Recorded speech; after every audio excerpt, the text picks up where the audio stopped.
وہ بھی لازم ہے، ہونا چاہیے، ہر حال میں ہونا چاہیے، لیکن اس یوتھ کو پچھلے 20-25 سالوں میں اس کا جو کینوس ہے سوچنے کا وہ بہت بدل گیا ہے.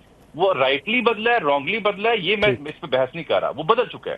گون آر دی ڈیز کے جب 80-90 کی دہائی کے دور کی جو سیاست تھی، اس دور کے جو نعرے تھے، اس دور کی جو تشہیر تھی، گون آر دی ڈیز. اب ٹوٹل ڈائنامکس بدل چکے ہیں. آپ ایک ویڈیو پوسٹ کرتے ہیں ایکس کے اوپر، اگلے ہی لمحے آپ کو علم ہو جاتا ہے ویڈیو اصلی ہے یا نکلی ہے. اگلے ہی لمحے اس ویڈیو کی پسندیدگی یا اس ویڈیو میں دیے گئے پیغام کے اوپر عوامی تائید یا عوامی رائے کا اظہار آپ کے سامنے آ جاتا ہے. تو ملک کی دو بڑی سیاسی جماعتیں ہیں، پیپلز پارٹی اور نون لیگ. ان کے پاس کیا ایسی قیادت ہے کہ جو اس کو یوتھ کو متبادل قبولیت دے سکے، یوتھ اسے قبول کر سکیں، یا ان کے پاس کوئی بیانیہ ہے؟ مجھے بتائیں کہ ان دو جماعتوں کا عمران خان کی مخالفت میں بیانیہ کیا ہے؟ یہ 9 مئی کے اوپر آپ بات کرتے ہیں. 9 مئی ایک ریاست کے خلاف ایک معاملہ ہے. 9 مئی کے اوپر ہر سیاسی جماعت، ہر شخص اس کی مذمت کرتا ہے. 9 مئی ان کا بیانیہ نہیں ہے، نون لیگ اور پیپلز پارٹی کا بیانیہ نہیں ہے. یہ اگر اس بیانیے کو سیاسی بیانیے کے طور پر آپٹ کریں گے تو وہ 9 مئی کی بھی بے رحمتی ہے، اس واقعے کی بے رحمتی ہے. مجھے بتائیں سیاسی بیانیہ ایسا کیا ہے کہ جس کی وجہ سے لوگ ان کے ساتھ جڑے؟ تو جب وہ بیانیہ نہیں ہے اور جب موجودہ حکومت کا ہر ایکشن جو ہے پولیٹیکل، ویژول یا کسی اور طرح کا ایکشن، وہ جب بھی منظر عام پر آتا ہے تو اس کی نیچے آپ کمنٹس دیکھیں اور سمجھنے کی کوشش کریں کہ عوام کہاں کھڑے ہوتے ہیں، تو یہ اٹ سیلف اسپیکس والیوم کہ کتنی بری میڈیا اسٹریٹجی ہے، کتنی بری پولیٹیکل اسٹریٹجی ہے، اور نیریٹو نام کی کوئی شے ہے ہی نہیں ہے. آپ عوام کو متوجہ کرتے ہیں اور متوجہ کرنے کے لیے آپ آرٹیفیشل مینز کو یوز نہیں کرتے. کیا میرے ملک کا رہنما عوام کے دکھ درد میں ان کی سطح پر آ کر ان کے ساتھ بیٹھ کر نان آرٹیفیشل طریقے سے انہیں اپنے آپ کے ساتھ جوڑ پا رہا ہے؟ سر یہی جو بات اجمل جامی صاحب نے کی، مجھے یقین ہے کہ آپ اس کو بڑھانا چاہیں گے آگے. جو ایک نیریٹو بلڈنگ کا آرٹ آتا ہے پاکستان تحریک انصاف کو، سوشل میڈیا کا استعمال جو پاکستان تحریک انصاف نے نہ صرف پاکستان میں متعارف کرایا بلکہ اس کو بام عروج پر لے کے گئے، اس کا فقدان ہے ان کے مد مقابل جماعتوں کے اندر، چاہے وہ پاکستان پیپلز پارٹی ہو، نون لیگ ہو، اور اسی کا فائدہ پاکستان تحریک انصاف اور اس کی قیادت اٹھا رہی ہے. ایک تو یہ آپ سے جاننا چاہوں گا، لیکن اس کے ساتھ ساتھ یہ بھی سوال آپ سے سر دوسرا میرا کہ اسی نیریٹو بلڈنگ کے آرٹ کے غلام خود بانی پی ٹی آئی ہو گئے ہیں کہ اگر وہ کوئی اپنی رائے تبدیل کرنا بھی چاہیں، بات چیت کرنا بھی چاہیں ان جماعتوں کے ساتھ، لیکن وہ جو سوشل میڈیا پر ایک طوفان بدتمیزی شروع ہو جاتا ہے، خود اس سے گھبرا کر ڈر کر وہ پھر ایک قدم پیچھے ہٹ جاتے ہیں اور بات چیت پر نہیں آتے، مذاکرات کی ٹیبل پر نہیں آتے. یہ دو سوال سر آپ سے. حماد صاحب دیکھیں، پی ٹی آئی کے پاس کوئی نیریٹو نہیں ہے. کون سا نیریٹو ہے ان کے پاس؟ گالم گلوچ ہے، بد زبانی ہے، دوسروں پر الزامات ہے. فرا گوگی کے بارے میں کوئی بات نہیں کریں گے، شہزاد اکبر کے بارے میں کوئی بات نہیں کریں گے، وہ جو محیط پیرزادہ ہے ان کے بارے میں کوئی بات نہیں کریں گے. لیکن بات کریں گے تو جو ان کی مخالفت کرے گا وہ سیاستدان ہو تو چور ڈاکو ہوگا، صحافی ہوگا تو وہ لفافہ ہوگا، ٹاؤٹ ہوگا، ایجنٹ ہوگا، اسٹیبلشمنٹ کا پتہ نہیں کیا کیا ہوگا. تو یہ ہے ان کا بیانیہ. یہ ایک جذباتی بیانیہ ہے، گراؤنڈ سے، زمینی حقائق سے بہت دور، اور صرف جذبات کی بنیاد پر کھڑا ہے. تو پھر یہ بیانیہ کہاں سے طاقت پکڑ لے، کہاں سے وہ پولیٹیکل اور پاور کوریڈور کی طرف بڑھے؟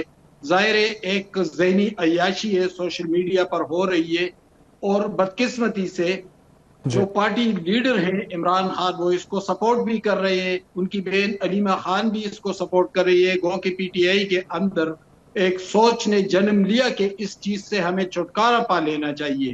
اب ہم ایک مقبول جماعت کے طور پر سامنے آئے. 13 سال سے ہم خیبر پختونخوا میں حکومت کر رہے ہیں، پنجاب میں ہم نے حکومت کر لی، مرکز میں وزارت عظمیٰ ہمارے پاس آئی.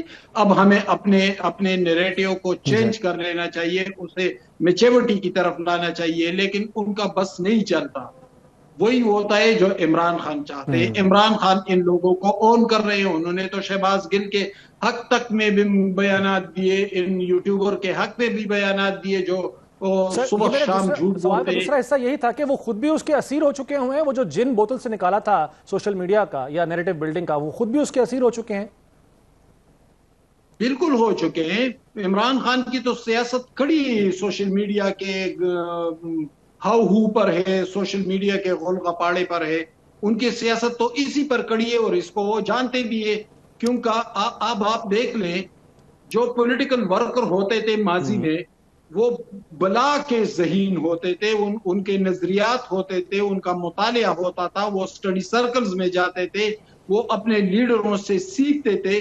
لیکن ادھر آپ ورکروں کو دیکھ لیں، ان ورکروں نے سالوں جیلیں کاٹی. یعنی میں آپ کو بتاتا چلوں کہ این ڈی پی جو بعد میں این پی بنی، نیشنل ڈیموکریٹک پارٹی، خدائی خدمتگار تحریک، جب وہ 1 یونٹ کے خلاف تحریک چل رہی تھی تو ان کا لیڈر خان عبد الغفار خان بھی ہری پور جیل میں تھا، اور ان کے سینکڑوں کارکن بھی ہری پور جیل میں تھے. 16 کارکنوں کے جنازے نکلے تھے ہری پور جیل سے. تو یہ تھے کارکن، اور یہ تھی ان کی تاریخ. جیالے جب بھٹو صاحب کو جیل بھیجا تو جیالے لاہور کی سڑکوں پر نمودار ہو کر اپنے آپ پر تیل انڈیلتے اور اپنے آپ کو آگ لگاتے. ایسی مضبوط ریزسٹنس کی ہے خوفناک ماشاء اللہ کے سامنے. لیکن ادھر دیکھے یہ کیا سیاسی کارکن ہے کہ روز نمودار ہو جاتے ہیں سوشل میڈیا پر گالم گلوچ کرتے ہوئے، درختوں کو آگ لگاتے ہیں. کہیں سے پولیس نمودار ہوتی ہے تو کہتے ہیں پولیس آئے گی تو انقلاب کیسے آئے گا. یہ ہے ان کی تربیت.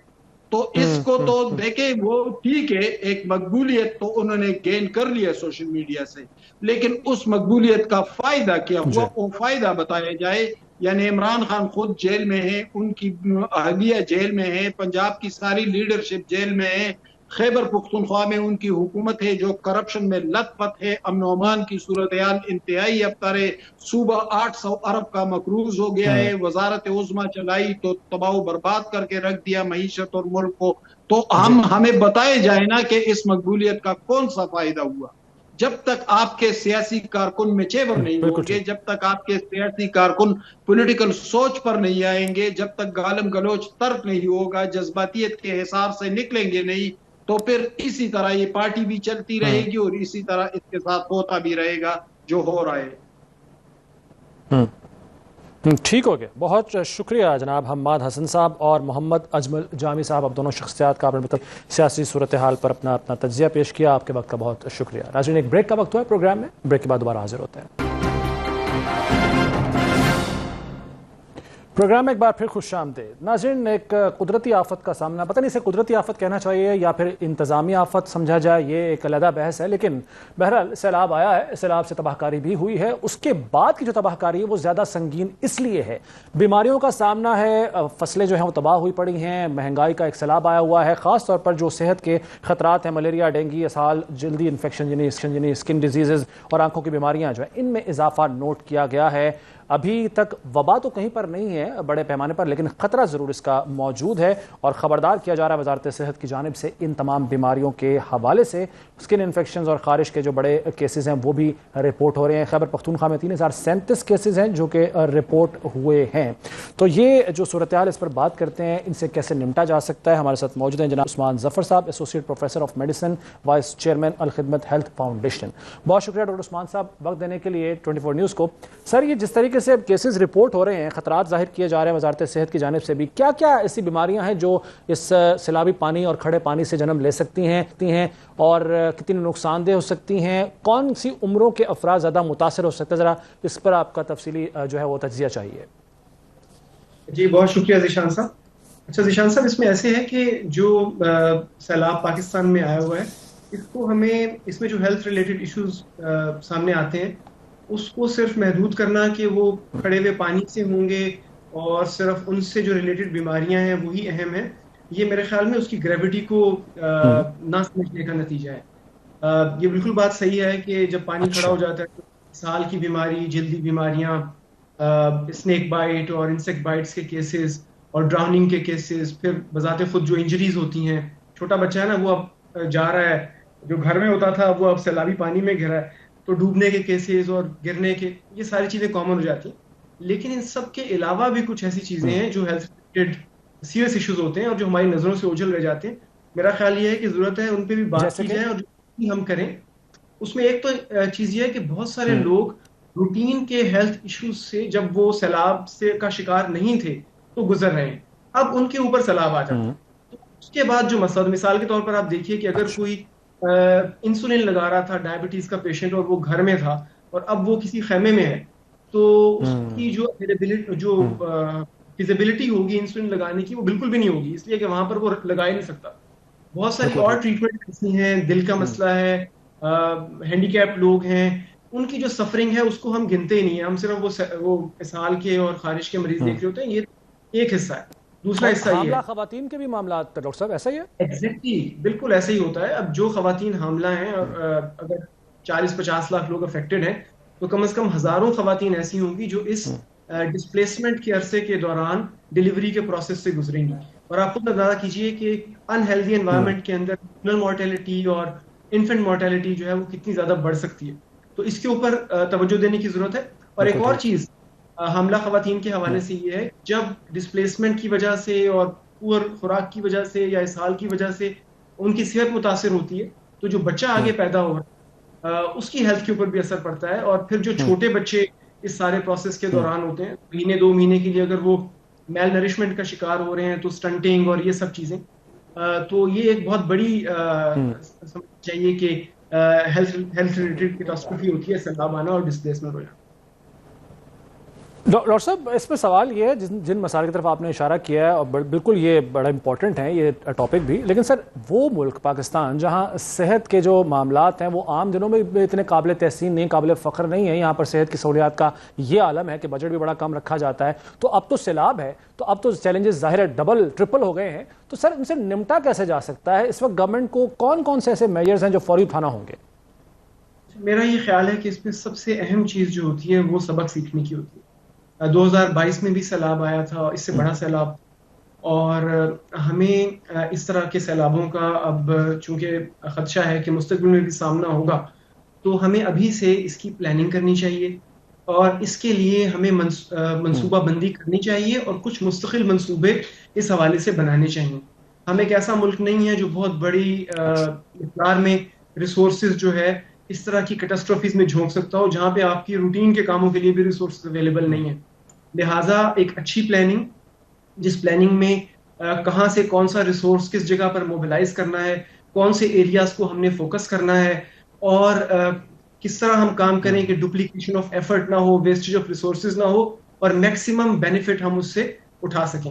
میرا خیال ہے ڈیٹا کلیکشن ابھی سیلاب کے اندر جو کچھ ہم کر سکتے ہیں کہ ابھی تو ریسکیو اینڈ ریلیف ہو رہا ہے، لیکن ایک بہت امپورٹنٹ کام یہ ہے کہ اب ہم سبق سیکھیں، وہ ڈیٹا ہم کلیکٹ کریں جس کی روشنی میں مستقبل کا سال کا پلان بنائیں کہ اگلے سال اگر ایسی صورتحال ہو تو اس کے لیے ہم تیار ہوں، ہمیں پتا ہو کہ ہم نے کہاں پر کون سی چیز. لیکن یہ تو لانگ ٹرم پلاننگ ہے نا. لانگ ٹرم پلاننگ تو ہمارے ملک میں ایک رواج بھی تو نہیں ہے. شارٹ ٹرم ہم کیا کر سکتے ہیں؟ دیکھیے شارٹ ٹرم میں چیریٹیبل آرگنائزیشنز بھی کر رہی ہیں، الخدمت بھی کرتی ہے، جو ڈپارٹمنٹ آف ہیلتھ ہے وہ بھی اپنے لوگوں کو موبلائز کرتا ہے. وہ تو اس میں تو یہ ہوتا ہے کہ لوگوں کو جیسے ہائیجین کٹس پرووائڈ کی جائیں جس کے ذریعے سیف برتھس ہو سکیں. الخدمت اس سلسلے میں 22 کے سیلاب میں بھی بہت بڑی تعداد میں ہم نے ایک پروگرام لانچ کیا تھا، safe mother safe family programme, جس کے اندر حاملہ خواتین کو ہائیجین کٹس دی گئی تھیں اور ان کی پریگنینسی اور ان کا اینٹی نیٹل یہ پرووائڈ کیا گیا تھا ان کو. موبائل ہیلتھ یونٹس کا ہم نے ایک سلسلہ اس وقت کریٹ کیا تھا اور الحمدللہ ہم نے 2022 کے بعد سے لے کر اس کو کنٹینیو کیا، اور بدقسمتی سے دوبارہ یہ ایک بڑا سیلاب آیا تو اس میں ہمیں دقت نہیں ہوئی کہ ہم نے اپنے سارے ریسورسز کو، موبائل ہیلتھ یونٹس کو فوراً موبلائز کر دیا، جس کی وجہ سے افیکٹڈ ایریاز کے اندر کیمپنگ ہو رہی ہے. تو یہ ایسے یونٹس ہیں جن کے اندر لیب کی سہولت موجود ہے، الٹرا ساؤنڈ کی سہولت موجود ہے، اس کے اندر ایک ڈاکٹر موجود ہوتا ہے، ایک فارماسسٹ موجود ہوتا ہے، ایک ساتھ اس کے ڈسپینسر ہوتا ہے، لیب ٹیک ہوتا ہے. تو ان ایریاز میں ایکسیس کر لیتے ہیں جہاں پہ نارمل ہیلتھ فیسلٹی جو ہے وہ ناک آؤٹ ہوئی ہے اور چند دن کے لیے لوگوں کو وہاں پر جو ہنگامی مدد چاہیے وہ پرووائڈ ہو جاتی ہے. تو گورنمنٹ بھی ایسی چیزیں بنا سکتی ہے اور وہ اسٹینڈنگ منصوبے ہو سکتے ہیں، اور ان منصوبوں کے تحت جب کہیں ملک میں ایسی کوئی آفت آتی ہے تو موبلائز کر کے ان چیزوں کو ایک جگہ سے دوسری جگہ لے کے جایا جا سکتا ہے. بالکل ٹھیک ہے سر. اس کا مطلب یہ ہے کہ جہاں تک میں سمجھا ہوں حکومت خود تو کام کر رہے ہے، کرنا چاہیے بھی، لیکن جو ساتھ ساتھ NGOs ہیں جس طرح آپ کی بھی الخدمت فاؤنڈیشن ہے، ان سب کو بھی موبلائز کرنے کی ضرورت ہے اور ایک باقاعدہ پلاننگ کی ضرورت ہے جس کے تحت علاقوں کو جو ہے وہ آئیڈینٹیفائی کر کے وہاں پر کام کا آغاز کیا جائے. ایسا ہی ہے سر؟ بالکل موبلائز یہ پلاننگ کرنے کی ضرورت اس لیے ہے کہ ہم اس کے ذریعے ڈپلیکیشن آف ایفرٹ سے بچ جاتے ہیں. ہمارا ایکسپیرینس 22 کے سیلاب میں یہ تھا کہ بعض علاقے ایسے تھے کہ وہاں پر ایک NGO بھی کام کر رہی ہے، گورنمنٹ بھی کر رہی ہے، 2 اور بھی کر رہی ہیں، کچھ جگہ ہیں جو بالکل نیگلیکٹڈ ہیں. تو اگر گورنمنٹ ان تمام چیزوں کو سپروائز کرے پلان کرے تو جو فیسلٹیز ہیں وہ سب لوگوں کو مل سکیں گی, کسی ایک جگہ کے اوپر ایکومولیٹ چیزیں نہیں ہوں گی, اور انشور ہو جائے گا کہ سارے جو متاثرین ہیں ان تک مدد پہنچے, ریسکیو ریلیف بھی اور بعد میں ریہیبلیٹیشن بھی. سر, جتنی بھی این جی اوز ہیں جن میں آپ کی بھی شامل ہے, کیا حکومت ان کے ساتھ آن بورڈ ہے؟ کیا آپ کی بات سنی جاتی ہے؟ جو مسائل جن کی طرف آپ نشاندہی کرتے ہیں وہ ان کو ایڈریس کیا جاتا ہے گورنمنٹ کی جانب سے؟